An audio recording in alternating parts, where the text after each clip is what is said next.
दोस्तों नमस्कार। आज की कहानी है अपने किए पर शर्मिंदा हुई सास। तो कहानी शुरू करने से पहले जो भी चैनल पर पहली बार आए हैं चैनल को सब्सक्राइब करें और ऑल का आइकन जरूर प्रेस करें ताकि हमारी आने वाली सभी कहानियां आप तक सबसे पहले पहुंचें। तो चलिए शुरू करते हैं आज की नई कहानी। आज कोमल की ननद उनसे मिलने अपने मायके आ रही थी।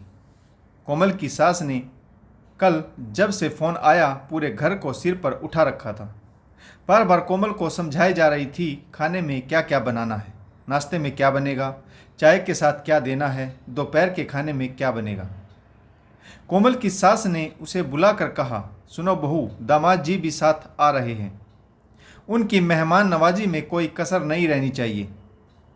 मैंने तुम्हें बता दिया है कि क्या क्या बनाना है, उसके हिसाब से रसोई में सामान देख लो, जो नहीं है वो सभी ज़रूरी सामान मंगवा लो और मुन्ने का बहाना बनाने की ज़रूरत नहीं है। उसे सुबह जल्दी जगा कर नहला देना, खिला पिला कर दोबारा सुला देना और अपनी सारी तैयारियां समय रहते कर लेना। कोमल दिन भर के कामों और छोटे बच्चे की देखभाल में उलझी रहती थी। उसे स्वयं के खाने पीने का भी समय नहीं मिलता था। कोमल ने कई बार पति आनंद से हाउस हेल्पर लगाने के लिए कहा, परंतु माँ जी ने मना कर दिया। उन्हें किसी और का किया हुआ काम पसंद ही नहीं आता। कोमल ने समय रहते माँ जी की हिदायत के अनुसार सारी तैयारियां कर ली। माँ जी ने खास तौर पर कहा था कि खीर में चावल कम, मेवे अधिक दिखने चाहिए।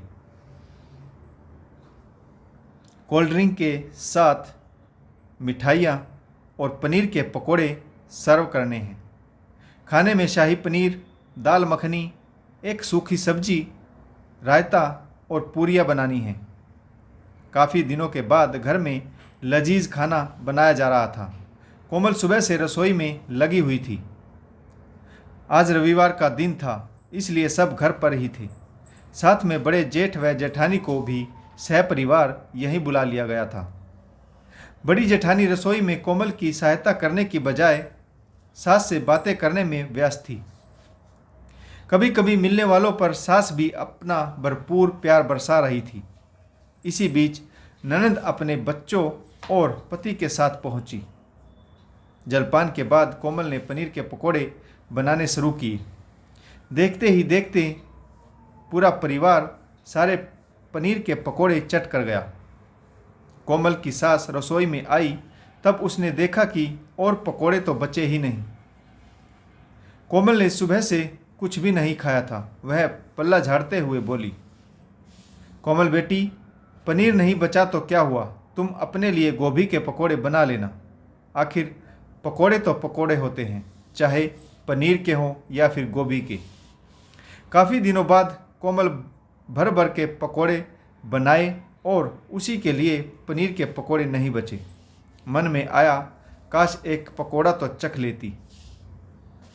जाने फिर कब ननद भाई आए और घर में पकोड़े बने। खैर, पकोड़े तो पकोड़े होते हैं, चाहे फिर वह 250 रुपये किलो पनीर के पकोड़े हो या फिर 5 रुपये किलो गोभी के पकोड़े हों। कोमल ने अपने लिए गोभी के कुछ पकोड़े बना लिए। आज तो कढ़ाई चढ़ी है, जो नसीब में है वही सही, परंतु यह कोमल को बहुत बुरा लगा।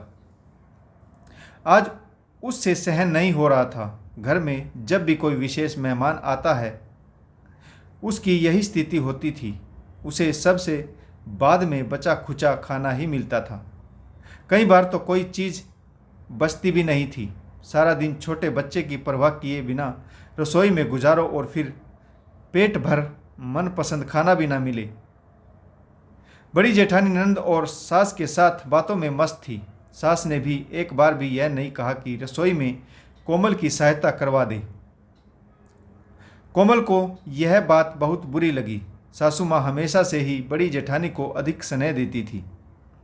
वह दूसरे शहर में रहती थी, साथ ही अच्छी खासी नौकरी भी करती थी। जेठ जी भी अच्छी नौकरी पर थे। दोपहर का सारा खाना कोमल ने अकेले ही तैयार किया।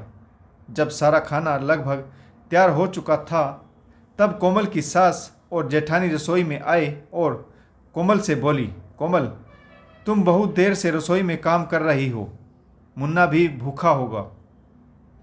तुम जाकर मुन्ने को दूध पिला दो, खाना तो तुम्हारी जेठानी परोस देगी। इस बात से कोमल अंदर से जल भुन गई। वाह, क्या बात है, काम करे कोई और वाहवाही कोई और लूटे। कोमल अपने कमरे में गई, मुन्ने को थोड़ा सा दूध पिलाया। इसी बीच खाना डाइनिंग टेबल पर लग चुका था। वह तुरंत ही मुन्ने के साथ आकर सबके बीच खाने की कुर्सी पर बैठ गई। कोमल की सास और जेठानी हैरानी से उसकी तरफ देखने लगी, परंतु दामाद जी के सामने कुछ बोल नहीं पाई। तभी कोमल ने कहा, मैंने सारा खाना बहुत अच्छे तरीके से बनाया है।